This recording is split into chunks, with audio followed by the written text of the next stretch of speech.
audience, I'd like to introduce you to Albert Dar, Principal of AAD Design. This is a beautiful architecturally designed home. I was wondering if you could please elaborate on some of the key features. Yeah, absolutely. There was a project that we enjoyed working on. It's a small lot. It has 2 street frontages, so optimising that was I think key, and also working with some of the constraints and just creating an open plan, free-flowing home that's amenable to good livability. It was really key. There are a number of features throughout the house, like voids and raised pool area and nook study areas, and just a whole myriad of areas throughout the house that doesn't feel like you're on a small lot. So I think that was one thing that we're very proud of. So there are a number of other, architectural design elements we introduced to create a bigger, spacious and a good feel for the house. And the high doors, the 2700 high doors, floor to ceiling high doors, certainly make a great difference in introducing skylines and light flooding to allow it to flood through the house. I'd love to find out more about the floating pool and why you decided to elevate it. Yeah, well, there was a couple of reasons. One, to feature in the house. As you can see, we've got these porthole picture windows that you can just see straight through. It just gives that water feel from this beautiful outdoor recreational space. And another reason was to give as much privacy as you can while you're in the pool.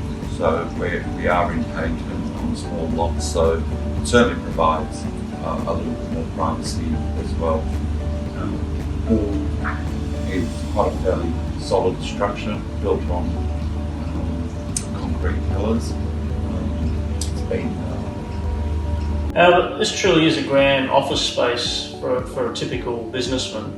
There's a lot of cool, different features that's not typical. So I was just wondering if you could maybe explain a little more. Sure, no problem. This is a beautiful space.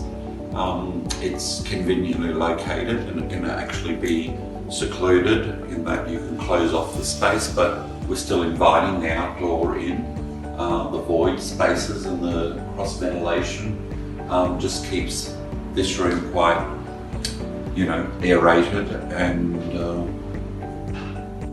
you also have like the sky-high bookcase and a modernised bay window. Yeah, absolutely. We've got a bit of a day bed, so if someone just wants to read something while they're working away, got a little bit of greenery and natural light just flooding in, and just gives it a nice little cozy space. So there's a whole number of different interesting features in this room. Yeah, sort of dream away. So now we've ventured upstairs, and we're currently looking down at one of many different voids in the house. So what can you tell us? Okay, well, this void feeds off a sitting room upstairs, which all the bedrooms radiate around this space. So just introducing that void and light just to flood into the centre of the house again is a feature. So you can see the activity that's happening downstairs as well. So just having good ventilation and circulation through the house is pivotal to making this space very enjoyable. Sure. We've arrived at the second void overlooking the grandeur office.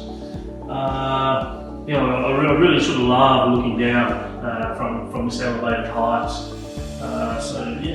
Okay, so in this space, we can actually appreciate that greenery and the light flooding through. So it's multifaceted in that regard. So it truly is one of the features in the house, these voids where they're just interlocked and just appreciate them from all different angles.